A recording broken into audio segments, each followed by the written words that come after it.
ځکه حدیث مبارک کې راځي نبی علیه الصلاة والسلام فرمایي وایي څلور څیزونه دي څلور څیزونه دي حدیث مبارک کې راځي چې دا چاته ورکړی شو که نه دته د دین او د دنیا ټولې پیدې میلاو شي.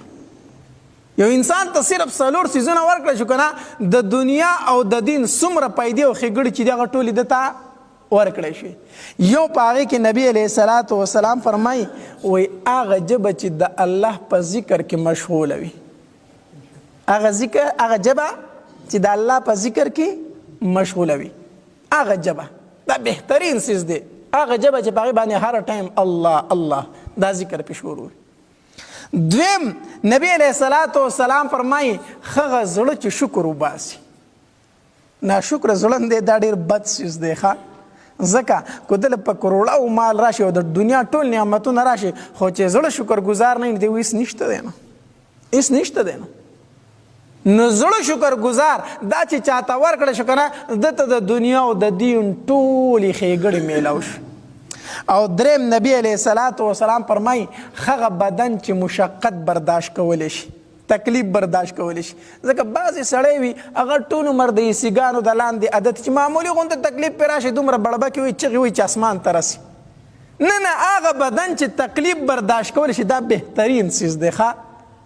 او څلورم نبی علیه الصلاة والسلام فرمایي هغه بیبي هغه ښځه چې په خپل ځان کې او د خاوند په مال کې خیانت نه کوي، نه په ځان کې او نه د خاوند په مال کې خیانت نه کوي. یعنی د خاوند د عزت هم خیال ساتي که خاوند په مسافرۍ وي او که کور وي، د خاوند د عزت خیال ساتي او د خاوند د مال هم خیال ساتي، هغه ضایع کوي نه.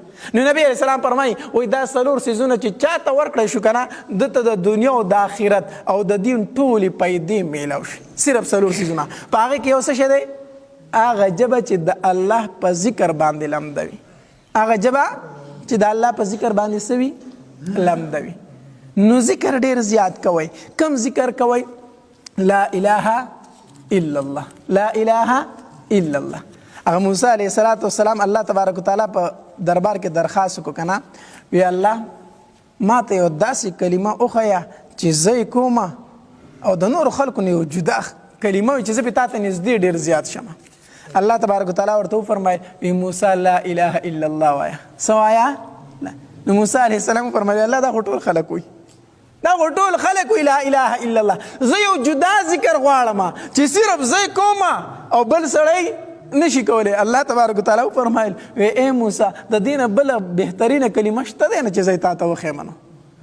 ځکه وی دا لا اله الا الله کلمه چې ده که نه دا دومره وزنداره ده، دومره وزنداره که تمام ځمکې او اسمانونه دا د تلې په یو چاپړي کې کېښودی شي او لا اله الا الله په بل چاپړي کې کېښودی شي وی دا ځمکې او اسمانونه به سپک شي او لا اله الا الله دا کلمه به پې درنه شي. زه تا ته د دې نه بهترین بل کم ذکر وښیم، دې نه بهترین بل ذکر خو نشته دی. نو څه وایې؟ لا اله الا الله. دا ذکر د الله تبارک وتعالی ډېر کوئ.